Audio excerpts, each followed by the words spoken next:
Bonjour à tous, bienvenue dans la causerie, très heureux de vous retrouver aujourd'hui pour la petite vidéo prono hebdomadaire du top 14, 7ème journée. On est en vrai ce week-end avec une nouvelle journée de top 14, il y a 9 journées consécutives avant la trêve, donc ça envoie un petit peu de rugby. C'est fort sympathique après avoir tourné la vidéo prono Ligue 1, le retour du football de club cette semaine. Pour la retrouver sur la chaîne, on est évidemment avec Thomas, journaliste sportif au Figaro. J'espère qu'il va bien, j'espère qu'il est prêt à enchaîner, encore une fois, le rugby ne s'arrête jamais. Il y a de l'actu, hein, parce qu'on parle beaucoup de foot, actu Mbappé de ça, mais au rugby, ça envoie quand même. Ah, il y a de l'actu et ça va bouger. Vendredi, le dénouement sans doute de l'affaire Ouadou-Gégou. Non. Samedi, les élections de la Fédé. Donc, ouais, ça bouge. Alors, c'est pas forcément les meilleures infos, Oui. mais bon. Mais bon, ça bouge. C'est ça le plus important, c'est qu'il y a de l'actu et des trucs à faire. Nous, on est parti pour les pronos de cette 7ème journée. On va parler terrain. J'ai changé, j'ai pas mis les points, j'ai mis les pourcentages de réussite. Ouais, À plus ça parlant. atténue un peu. T'as atteint un peu 61% de réussite depuis. T'as fait 3 journées avec nous. Et je suis à 67% et je suis plutôt bien. Mais bon, moi j'y connais que dalle. Donc c'est un peu du hasard, un peu de réussite. Et Brian est toujours en tête malgré le fait qu'on passe au pourcentage. Ça m'emmerde. Mais bon, il est pas là aujourd'hui, donc on s'en passe. Euh, Première ouverture de cette journée, c'est Bayonne qui reçoit le Racing. Bayonne a explosé La Rochelle 37-7 la semaine dernière. Donc c'était quand même assez impressionnant Bayonne à la maison qui enchaîne une deuxième journée consécutive à domicile pour essayer de reprendre des points. Le Racing, lui, a gagné la semaine dernière contre Toulon. Sur un match voilà, où le rugby a prouvé que ça pouvait être un très très bon somnifère. Un match chiant à crever, faut le Ouais. dire. Et Bayonne qui, pour le coup, a été impressionnant contre La Rochelle. Je pense que c'est plus intéressant de parler de ce Bayonne-La Rochelle que de ce Racing Toulon. Ouais, moi j'ai été surpris par la qualité de cette équipe de Bayonne, en sachant qu'ils jouaient en plus ce match à Saint-Sébastien et on sait que Oui, c'est vrai en plus. ça ne réussissait pas. Donc la réception de La Rochelle, on se disait, ouf, ça va être compliqué. Et en fait, bon, ils ont eu aussi le retour de Manu Tuilagi au centre qui a fait du bien. Et surtout, ils retrouvent vraiment des forces vives. Et là, on se rend compte que, notamment derrière, il y a vraiment énormément de qualité. Des joueurs très en forme. Et derrière, enfin, il y a une sacrée concurrence au centre, aux ailes ou encore à l'arrière. Donc c'est intéressant. Maintenant, le plus dur commence pour Bayonne. C'est qu'il va falloir enchaîner. Ouais. Et on sait que sur ça, des équipes comme Bayonne ou Pau, on y viendra plus tard, mais ont du mal à être régulières. Et, euh, et c'est ce qui leur permet pas voilà, peut-être de franchir ce cap et de se mettre à l'abri beaucoup plus vite. Bayonne Donc qui là, on va voir si aura... Bayonne. Bayonne qui va à Lyon et qui après reçoit Toulouse. Ouais, voilà. Donc de toute façon, on sait que Bayonne met un accent vraiment particulier sur ses matchs à domicile. Donc ça reste une équipe très solide. Avec aussi un buteur, Joris Second, qui est très en forme, et il faut le souligner. Donc voilà. Et à contrario, voilà, une équipe du Racing qui s'est rassurée malgré tout à Vannes, qui s'est rassurée face à Toulon. Alors dans le jeu, c'est pas encore ça, mais personnellement, j'ai vu quelques axes d'amélioration, notamment la conquête, la touche et la mêlée qui ont été plutôt bonnes, surtout face à Toulon qui a quand même une très très bonne conquête. Donc ça, c'est des choses sur lesquelles le Racing va pouvoir s'appuyer. Maintenant, le jeu est toujours aussi laborieux. On a l'impression qu'il faut compter sur un exploit personnel de Tuisova ou de Max Spring ou d'Abossi. Et c'est pas forcément bien quand tu comptes sur des exploits personnels. Donc voilà, déplacement périlleux du Racing à Bayonne. Je pense que Bayonne, Ils ont les chez armes quand même. lui, va enchaîner. Donc voilà, un petit match assez ouvert, on va dire un petit 29-19. 9-19 quand même pour Bayonne qui va devoir prendre des points, du coup on l'a dit, à domicile. Et surtout quand tu vois les 2 prochaines semaines avant la trêve, où tu sais pas si Ouais. ça va prendre beaucoup de points à Lyon et en réception du Stade Toulousain. Donc ça va être important de prendre ses points contre la Racing qui est pas non plus au sommet de sa forme et qui a encore pas mal de choses à régler. Je sais pas s'ils vont avoir beaucoup de joueurs qui vont partir en sélection. Enfin en sélection durant la trêve. Le Racing va falloir profiter de cette petite coupure pour régler Non, un mais il petit peut y peu avoir un l'avenir. joueur important. Oui, Déjà, t'enlèves le Garec. c'est vrai. Je suis pas loin de te dire que t'enlèves 30 ou Ouais, 40% c'est vrai. de la qualité de ton équipe, hein. Parce que le poste de neuf, c'est quand même un gros souci du côté du Racing. Donc, ils peuvent se retrouver rapidement pénalisés. On peut imaginer que Ficou sera aussi dans le groupe. Oui, c'est vrai. Donc, bon. Ouais, c'est beaucoup trop cher.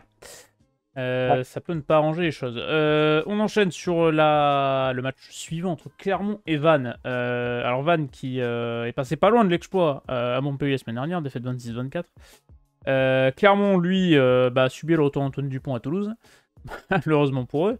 Il a laissé un Christophe sans voix, et surtout un Christophe qui me semble va prolonger du côté de Clermont. Ouais. Petite question pour Van, pour toi, parce on a l'impression qu'ils s'accrochent là depuis le début, ils n'arrivent pas à enchaîner, à trouver du rythme, mais tu sens qu'ils lâchent quand même pas mal de force pour accrocher. On l'a vu à Montpellier la semaine dernière, c'est passé pas loin, etc. Est-ce que c'est pas le moment de prendre ta grande branlée et de laisser filer vraiment les points pour faire opposer quelques cadres à Clermont, sachant que la prochaine journée, il me semble qu'il y a un match contre Castres qui va arriver. Ouais, c'est ça, c'est réception de Castres la semaine prochaine. Est-ce que c'est pas le match à viser pour Vannes? Sans doute, mais on l'a vu, par exemple, à Toulon, ils ont procédé à une large revue d'effectifs et finalement, pendant 45 voire 50 minutes, ils sont plus que dans le match Ouais. et ils mènent. Donc, moi, je suis assez surpris d'Evanté parce que j'avoue que j'ai été assez dur en début de saison.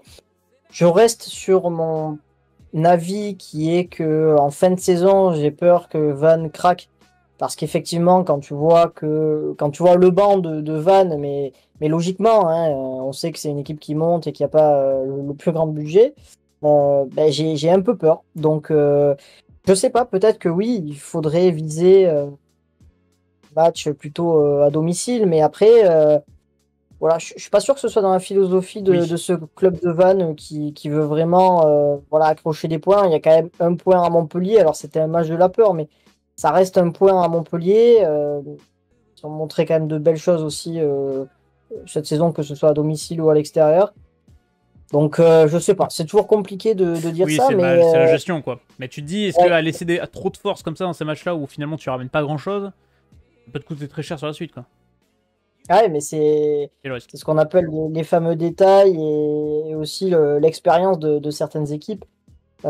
Qui elles, voilà, même quand elles sont un peu en difficulté, arrivent à gagner, alors que toi, en face, tu fais énormément d'efforts et tu n'arrives pas à amener 1, 2 ou 4 points. Donc, ouais, je sais pas trop. En tout Parce cas, que, sur ce match-là, je vois une réaction de Clermont parce ouais. que ben, dans les discours que l'on a entendus, on avait l'impression que Clermont allait jouer le coup à Toulouse. Pourquoi pas, hein, de toute façon, ils vont pas dire oui, on y va pour en prendre 50, ça c'est logique. Et c'est vrai. Mais je suis pas sûr que ce match soit passé auprès du staff. Donc là, il faut une réaction des Clermontois. Je vois une large victoire de Clermont. Je dirais un petit 41-20 parce que malgré tout, Van marque des points. Mais une réaction clermontoise parce qu'ils ont quand même été fessés et que Oui, que malgré ça a tout, ils pu. faisaient un bon début de saison. Bah, j'ai envoyé moi sur Clermont aussi, je vais sûr. Et j'ai regardé Vannes, parce que du coup j'ai pris les deux matchs suivants avant la Coupe internationale. Du coup, déplacement, enfin réception de Castres la semaine prochaine, déplacement à Perpignan. Peut-être les deux matchs qu'il faut viser pour les vanter et peut-être laisser un peu Clermont, on va dire tranquille, mais peut-être commencer à faire un peu de gestion déjà assez tôt. Donc je vais dire Peut-être, Clermont aussi avec bonus. Bonus offensif peut-être, pour. mais ça dépend aussi comment on qualifie Oui, Clermont. Est-ce c'est qu'on vrai. qualifie... C'est très compliqué. C'est comme Castres. Est-ce qu'on qualifie Castres d'équipe Candidat en qui maintien, ouais. vise le top 6? Est-ce que Clermont, c'est une équipe qu'on qualifie comme une équipe top 6? On voit que y a certaines équipes qui se cassent les dents chez des équipes entre guillemets sur le papier un peu plus faibles et inversement. Donc je, ouais, je sais pas trop. En même temps aussi, les Vantés peuvent se dire, bon, clairement, ils sont un petit peu dans le doute A vu été qu'ils viennent secoué, de quoi. prendre une branlée à Toulouse. Il y a peut-être un coup à jouer. Peut-être qu'ils ont cette réflexion-là. C'est vrai. Donc, à voir, on n'a pas encore les compos parce qu'on tourne mercredi, donc ça reste à voir. En fonction des compos et des groupes qui vont être alignés ce week-end. On enchaîne sur Castres, Stade Français. Là, c'est pareil, c'est un match compliqué peut-être à pronostiquer sur le papier. Castres qui en a pris 33 à Pau la semaine dernière, 33-26 défaites pour les Castres à l'extérieur. Le Stade Français, quant à lui, a été un peu humilié à Lyon. Pas le match du siècle. 35-3 défaite du côté du Loup pour le Stade Français. Stade Français qui a nommé Paul Gustard, je crois, premier entraîneur principal. Est-ce que c'est une bonne chose? Je ne sais pas. C'est l'entraîneur de la défense, non, Bon, si j'ai pas de bêtises. Ça. C'était l'entraîneur, oui, c'était l'entraîneur en chef de la défense. Donc, quand on voit déjà le travail qu'il a fait la saison dernière, c'est assez titanesque. Il était Ouais. sondé d'ailleurs pour intégrer le staff du 15 de la Rose. Et surtout, en interne, c'est une décision qui plaît. Les joueurs sont très satisfaits de voir Paul Gustard s'approcher un peu plus du terrain. Donc, effectivement, quand on apprend en interne que tel entraîneur satisfait un peu tous les joueurs, c'est que peut-être qu'avant, il y avait des choses qui n'allaient pas. Donc à voir déjà s'il y a une réaction là, au stade enfin, du côté de Casse. Tu les vois quand même réagir le stade français ou tu les vois peut-être un peu plus dans le dur encore une fois? Bah, le problème, c'est que je les vois réagir chaque week-end Oui, c'est et vrai. chaque week-end, ça réagit pas. Donc, c'est compliqué. Mais là, ouais, j'ai du mal à voir quand même le stade français encore prendre une raclée, quoi. Je me dis, C'est dur, hein. à un moment donné, cette hémorragie, elle va s'arrêter. Je regarde sur le papier. Alors, effectivement, on en revient toujours au même, mais c'est une équipe qui est décimée. Devant, il te manquait Gomez Codella, Melikidze, Abramichvili, Allo Emile et Abramichvili qui sont sans doute les deux meilleurs piliers du championnat dans le secteur de la mêlée fermée. En tout cas, ils font partie du top 3, ça c'est certain. Et on sait que la saison dernière, tu t'appuyais sur une énorme conquête. Et quand tu t'appuies sur une énorme conquête, derrière, c'est quand même plus Ouais. simple. Là, t'as pas de mêlée, tu as une touche qui est balbutiante. Les phases de ruck, c'est pas forcément la joie, donc c'est compliqué. Mais encore une fois, je vois le Stade français réagir. Je vais les mettre gagnants sur ce match. Le problème, c'est qu'à chaque fois que je pronostique Castres en Ah oui. dessous, ça gagne tout le temps. Je pense que les supporters de Castres vont me détester. Mais en plus, Castres, c'est une équipe vraiment que j'apprécie et qui, franchement, joue un super jeu. Il y a de super joueurs. C'est très offensif, contrairement à ce qu'on disait il Bah, y a quelques saisons où on s'emmerdait un peu, clairement. Mais là, ouais. c'est franchement plaisant à voir. C'est deux des 4 pires défenses du championnat, hein. Le Stade français est avant-dernière pire défense du championnat et Castres est 11e défense du championnat, donc et top 4 des pires. Ouais. Bah écoute, je vais voir une mini victoire 23-20 du Stade français à Castres, mais Et sans Castres est 3e conviction. meilleure attaque du championnat aussi. Ouais, Donc ouais, ça ouais, mais je corrobore à ce que vois tu dis. je vois quand même la défense du Stade français réagir parce que, comme on l'a dit, Gustard s'est rapproché du terrain. Gustard, je peux te dire que c'est quand même pas marrant. Et là, vu ce qui s'est passé à Depuis le Lyon, début de saison, oui, et à Lyon aussi. franchement, si ça se repasse comme ça, ça va siffler. Donc, Moi, je allez, joue le petite Castres. victoire. Allez, moi je vais à l'opposition, je vais jouer la continuité avec Castres qui pose un truc, quelque chose d'alléchant depuis le début de saison. Stade français est également l'avant-dernière attaque du championnat. Donc là, vraiment, le début de saison, il est pas, quand tu regardes les stats, il est pas flamboyant. Pour le Malheureusement moment, ils pour eux. sont réguliers, hein. Ils sont réguliers dans Dans la la médiocrité. médiocrité, Pour le ouais, moment, c'est ça. c'est ça exactement. Mais c'est frustrant parce que quand tu vois l'effectif, tu dis, punaise, il y a quand même beaucoup de choses à faire, quoi. Oui, bah oui. Mais je prends le pari de dire que dès qu'ils vont retrouver leurs avants, leurs piliers, ça va aller mieux. Mais on verra ça ce week-end. Et oui, après, il y a aussi les nombreux blessés qui aident pas. On va enchaîner sur Toulon-Montpellier. Toulon, qui était de la partie du match soporifique du côté du Racing la semaine dernière, défaite 22-6 pour les Toulonnais. Montpellier, on l'a dit, s'est imposé face à Vannes 26-24. Il faut enchaîner, il faut que Toulon, voilà, Toulon fasse du Bah, Toulon. C'est un Toulon, peu joué quoi. ouais, c'est ça, Toulon fait du Toulon, mais on les a sentis la semaine dernière dépassés, sans inspiration, pris devant, mais j'ai senti qu'il y avait vraiment une fatigue Est-ce que tu as vu les générale. stats? 58 passes, 47 ballons joués à la main, 112 mètres parcourus ballon en main, 15 fautes, 7 ballons perdus en touche. Donc, Ouais, la c'est semaine dernière. affolant. Ah bah, C'est c'est aberrant. affolant, en sachant que l'alignement de Toulon est très bon, avec vraiment de bons lanceurs, Ivaldi et Bobigny notamment, de très très très très bons sauteurs avec Abadi, Ribans ou Olivon. Là t'es passé complètement à travers, et là aussi, connaissant Pierre Mignoni, je Oui. ne vois vraiment pas Toulon passer encore à travers sur un match. C'est une équipe qui malheureusement manque de régularité, mais qui surtout, depuis notamment 2 matchs, est vraiment en panne aussi offensivement. C'est-à-dire que t'as pas d'idée. T'as malheureusement un joueur comme Jérémy Senzel, qui est un joueur voilà, qui a un couteau suisse qui répond toujours présent, mais qui malheureusement n'apporte pas grand-chose sur le plan offensif. Il te manque voilà, de vraies armes offensives pour pouvoir casser des lignes et mettre du danger dans les défenses adverses. Donc là, j'attends vraiment une réaction de Toulon. Et à l'inverse, tu as Montpellier qui, franchement, s'en sort bien. Enfin, Ouais. s'en sort très bien. Bravo à Léo Colli aussi, qui était au poste d'une ouverture et qui a fait un très bon match. Mais ouais, Montpellier, tu sens qu'ils sont encore malades, quoi. On aurait pu Donc basculer de l'autre voilà. côté aussi, hein. Ça aurait été pas déconnant. Ouais. Donc je vais voir Euh, une victoire là de Toulon 32-17 face à ok. Montpellier. Bon réveil toulonnais. Et il va falloir se réveiller parce que la semaine prochaine, tu vas au Stade Toulousain. Donc, Ouais. si t'affiches le visage que t'affiches contre le Racing à Toulouse, ça risque de faire un peu mal, je pense. Ça c'est clair. Et je vais te suivre sur une victoire toulonnaise, plus pour croire en le réveil de Toulon, parce que, ouais, Toulon fait du Toulon, j'ai envie de te dire, l'année dernière, c'était pareil, quoi. Un début de saison très compliqué, et une deuxième partie de saison où ils se sont réveillés. Le problème, c'est qu'à faire ça tous les ans, ça peut te coûter cher à la fin sur la course au top 6, voire mieux quand tu peux être Toulon, pourquoi pas aspirer à mieux. L'USAP, de son côté, pire attaque du championnat. Perpignan, qui peine à retrouver son jeu, et qui reçoit une très belle équipe du Loup. Qui est plus en forme à l'extérieur que l'an passé, il faut le dire, mais le Loup s'est imposé largement contre le Stade Français, on l'a dit tout à l'heure la semaine dernière. L'USAP, bon, a envoyé l'équipe compliquée la semaine dernière du côté de Bordeaux-Bègles. T'as pris 10 essais, t'as pris 66 pions, ça fait quand même un peu mal au moral. Il y a eu ce carton rouge de Nakalevou aussi.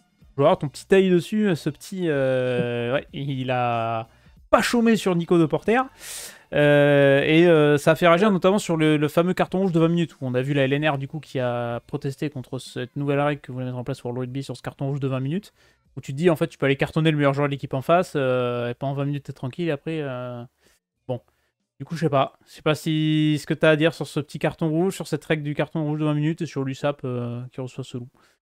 Alors, le carton rouge de 20 minutes, je suis tout à fait d'accord, c'est une aberration. Dans ces cas-là, autant appeler ça un carton orange ou je sais Oui. pas, mais c'est une aberration. Je ne comprends pas du tout l'objectif, en sachant que vraiment, des fois, quand tu as des équipes qui sont réduites à 14, elles sont pas forcément ridicules et ça tourne pas à l'humiliation. Et en plus de ça, c'est quand même un peu le but du carton rouge. C'est ça, une sanction lourde quoi. Oui, bien sûr. Donc pourquoi ajouter cette règle? Et puis comme tu l'as dit, tu vas aller fracasser le meilleur joueur de l'équipe adverse. Comme ça, tu l'élimines et derrière, tu as un joueur qui peut rentrer au bout de 20 minutes. C'est n'importe quoi. Enfin bref, sur Nakalevou, je suis pas du tout étonné. Je vais te dire un truc, c'est que Dax, puisqu'il a été révélé là-bas, c'était un peu un mur de briques, hein. C'est-à-dire que quand il y avait des oppositions dans un petit périmètre, il fallait absolument être avec lui parce que le mec, Oui. c'est un tronc d'arbre, hein, Nakalevou. Franchement, c'est une force de la nature. Et malheureusement, c'est un joueur qui soit te laisse passer parce qu'il manque complètement son plaquage, Et si tu soit te il te laisses pas détruit. passer, ouais, c'est pas beau. Avec Nakalevou, il y a rarement des plaquages simples aux chevilles, c'est un peu l'entre-deux. Enfin non, justement, il n'y a pas d'entre-deux. Et là, oui, bon, malheureusement, il doit se contrôler. Il y a ce bras qui part n'importe comment. Alors effectivement, de Porter, on a la sensation que se baisse un peu, mais bon, c'est carton rouge. Et puis quand on voit la blessure Ouais, de du Porter, pauvre ouais. de Porter, il n'y a pas d'autres issues. Mais bon, c'est aussi problématique des joueurs du Pacifique qui malheureusement sont des joueurs très sanguins, qui ont souvent du mal à se contrôler, parce que c'est vrai que quand ils jouent dans leurs îles, ils ont ce jeu qui est très violent, très virulent, et derrière, ils ont un peu plus de mal à s'adapter quand ils viennent chez nous. Donc voilà, pas étonné sur ça. Maintenant, pour en revenir au match, oui, effectivement, Perpignan a fait un non-match du côté de l'UBB, mais on va dire un non-match attendu. Mais c'est surtout pour préparer ce match-là face à Lyon. Maintenant, c'est une équipe qui compte quand même quelques blessés, des blessés très importants, on l'a dit, Van Tonder ou Tulagi. Et là, j'ai un peu peur parce que je trouve que Lyon est en forme. Lyon répond présent, on les a vus offensivement, c'est très solide, défensivement, c'est solide. Ils ont une charnière qui rayonne avec Ah oui, Couillou-Berdo. Baptiste Couillou fait quand même un sacré début de saison. Ouais. Et je vais prendre un risque, mais je vais mettre une petite victoire de Lyon dans un match là aussi assez ouvert, un petit 28-22 pour Lyon. Mais il faut toujours se méfier de Perpignan parce que c'est effectivement une équipe redoutable à domicile et On les points qui est domicile, capable Perpignan. de. Ouais, mais qui est capable aussi de beaucoup de choses. Donc voilà, on verra bien. Perpignan va au Racing la semaine prochaine et enchaînera avec la réception de Vannes. On l'a dit. Ça peut être un match important aussi pour la J9. Mais cette J7, je sais pas trop comment être. J'avoue que le Loup qui va taper Perpignan là-bas, ça c'est pas déconnant. Depuis tout à l'heure, je mets que les équipes à domicile, donc je le suis sur la victoire du Loup avec un Baptiste Couillon, encore une fois, rayonnant. Il nous fait un Ouais. début de saison, donc je me dis qu'il va enchaîner et qu'il va être allez, homme du match, petit MVP. J'espère que je lui porterai pas la guignée comme on fait depuis le début de ces pronos. T'as évoqué Dax, c'est bien passé la défaite contre Agen la semaine dernière? On avait Brian avec nous, enfin, il était content. Oh, j'ai failli casser la télé, mais c'est pas très grave, Arrive, c'est normal. c'est le quotidien ça. C'est pas tout gagné. On peut pas tout gagner. On enchaîne avec la section paloise qui reçoit le Stade Toulousain. Évidemment, le Stade Toulousain marqué par le retour d'Antoine Dupont qui a calé un triplé en 12 minutes. Bon, ben voilà, c'est annoncé sur cette chaîne d'ailleurs. Mais bon, on en avait parlé la semaine dernière. On avait dit qu'il reviendrait pour être triplé. On dit ça en rigolant, finalement, il l'a vraiment fait ce con. Et la section s'est imposée contre la semaine dernière contre du coup contre le Racing. Non, pas le merde. Castres. Contre Castres, pardon, merci. S'imposer contre Castres. Encore une fois à domicile pour la section. Est-ce qu'ils peuvent faire le coup contre le Stade Toulousain? J'ai l'impression que le Stade Toulousain, ça y est, ils ont perdu 2 matchs consécutifs. Il y a le Dupont qui est revenu. On retrouve certains automatismes. On a un Thomas Ramos qui est toujours aussi rayonnant. Ouais. Est-ce que le Stade Toulousain va laisser passer une 9e défaite à l'extérieur? Je pense pas. Je pense qu'ils vont réussir à enchaîner. Et ben, tu parlais de Ramos, je me demande s'il n'est pas en vacances d'ailleurs Ah, pour peut-être. cette semaine. Mais bon, donc il n'y aura peut-être pas Ntamak. Ramos, vraiment, je Ntamak, suis oui, pas sûr. blessé en plus, ouais. Je dis peut-être une connerie, mais il me semble que Ramos sera en vacances. Mais bon, quand tu sais que tu as Kinghorn ou Malia qui Oui, peuvent bah, de toute dépanner façon, oui.